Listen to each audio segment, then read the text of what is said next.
Ever feel that pull, towards a simpler life?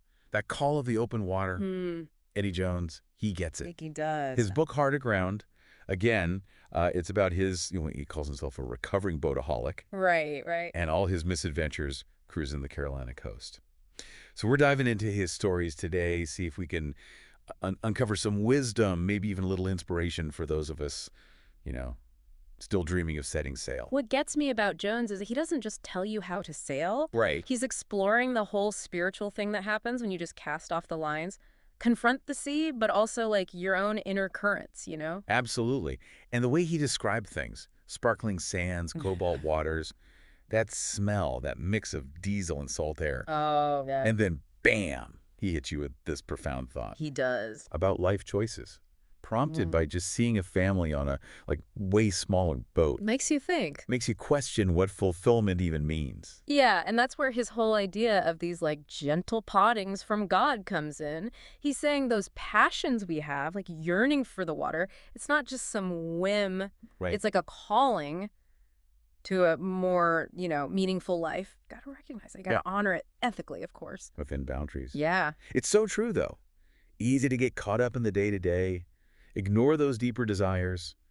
Jones reminds us life's too short to let those dreams just drift away. They really are. And speaking of navigating life, he doesn't shy away from the realities of, cruising with a family. Nope, not at all. He tells it like it is with that self-deprecating humor of his about balancing what he wants with what the family wants. It's a dance. Like that story how he ended up with a trimaran. A trimaran. Yeah. For those of us who haven't quite gotten our sea legs yet, what is that exactly? So it's a sailboat, but it's got 3 hulls. Okay. There's a main one in the center and then 2 smaller ones on the sides, like outriggers almost. Hey. They're super stable, fast too, especially for flat sailing. So that's sailing. When a wind's blowing across the boat, not behind it. Gotcha. And I'm guessing Jones' wife, Benny, she prefers that smoother ride. Exactly. Yeah. He talks about how her wanting a comfy sailing experience led them to this, kind of unconventional boat choice. Compromise is key. Literally and figuratively, right? Cruising isn't just about the captain. It's not a solo mission. It's finding that rhythm, right? That works for everyone on board. And speaking of finding a rhythm, Jones has this whole system for when things go wrong, which, on the water, Oh, it happens. it's bound to. His heart aground, heartache, scale. It's brilliant. So good. He rates his grounding incidents how bad they were, but also how funny. So instead of panicking when you run aground, you're, assessing the situation with a laugh? Exactly. I like his style. He tells this one story. You're out there, peaceful day, maybe reading a book, and bam, stuck. Oh. Uses that exact thing, rates it on the scale, shows us, don't take ourselves too seriously. Don't sweat the small stuff. Find the humor, learn from it, and move on. Good philosophy for life in general, if you ask me. On and off the water. Absolutely. And, it's often in those heart aground moments, that's when you see the cruising community really shine. Oh, interesting. He's got these heartwarming stories about the bonds you form, people from all walks of life coming together. That's always intrigued me, that sense of camaraderie out on the water. It's real. One story that gets me is his engine dies miles from shore. And it's his friend Pat who comes to the rescue with this ancient outboard motor. Wow. What a friend. Right. Just shows you the generosity, the resourcefulness, that unspoken understanding that you're not alone out there. It makes you wonder. If that spirit of, everyone helping each other out, having your back, if that's part of why people go cruising in the first place. Could be. It's definitely a powerful part of the lifestyle. He talks about how cruising strips away all that superficial stuff we deal with on land. Yeah. Out there, it doesn't matter what you drive, where you live. It's about the experiences you share. Yeah. Resilience, that unspoken thing, we're all in this together. It's about connection, real connection. Exactly. Which reminds me of another thing Jones tackles, that idea that cruising is just for rich people. Oh, yeah. He shuts that down right away. He does. When he talks about switching from his bigger, more expensive sailboat to a Ranger 23, calls it his screw-top wine boat. I love that. So not the fanciest, but it gets the job done. Lets him enjoy being on the water without, going broke. Exactly. And it plays into this bigger point he makes about materialism in general. We're so busy chasing stuff, we miss out on the simple joys. Which he walks the walk on. He doesn't just talk the talk. His free boat program, that's a perfect example. Oh man, that story. Classic Jones. He basically announces he's giving away free boats, like poking fun at how much we always want more, more, more. So what happens? People swamp him with requests. You'd think, right. But no, instead of like a fleet of yachts showing up, he gets one beat up sunfish. No way. It's hilarious, but also there's a lesson there. Sometimes the best things are the ones we earn, not the ones just given to us. There's humility in that.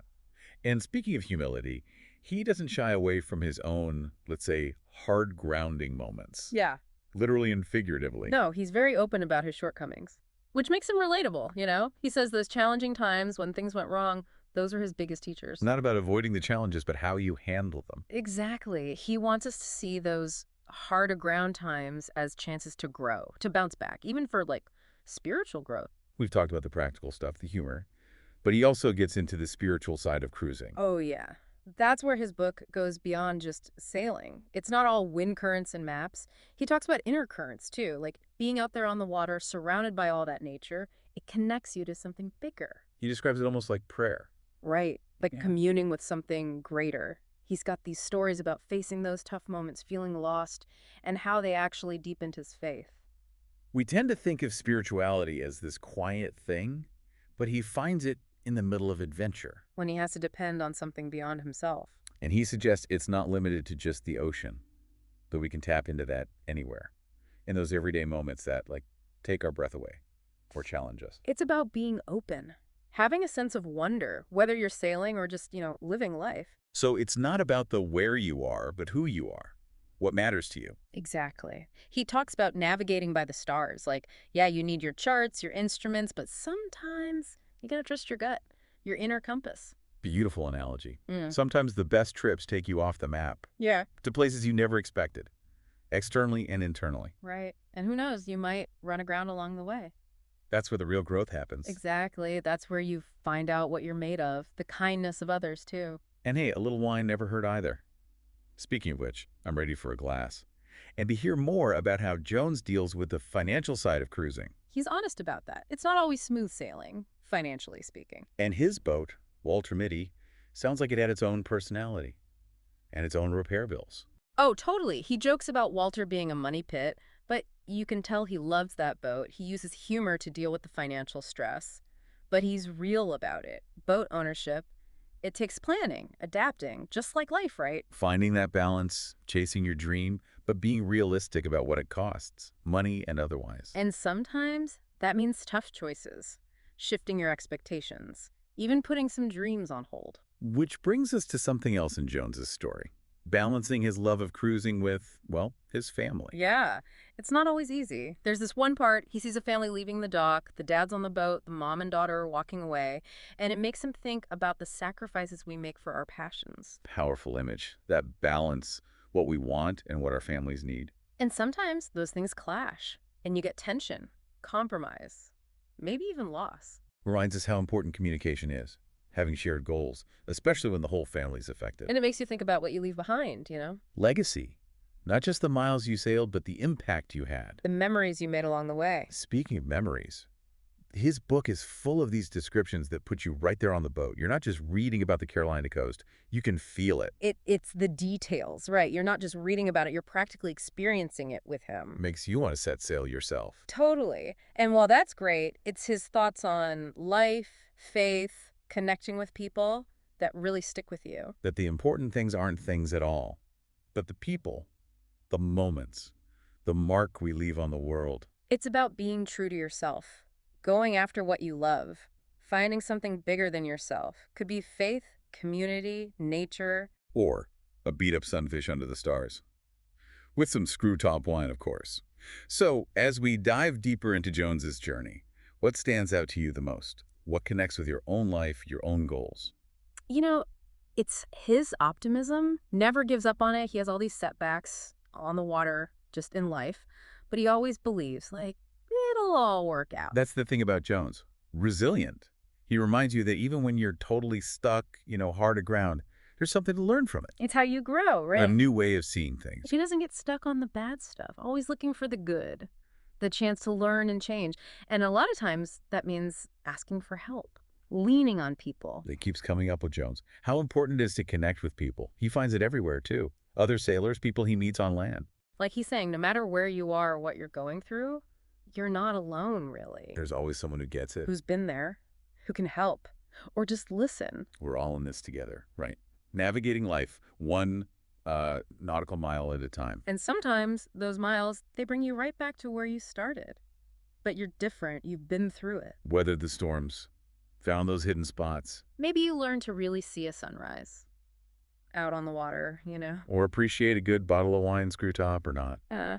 So, as we wrap up this deep dive, Eddie Jones, Hard Aground. Yeah. Again, what's the one thing you hope people take away from this? You know, it's that simple idea. Embrace the journey.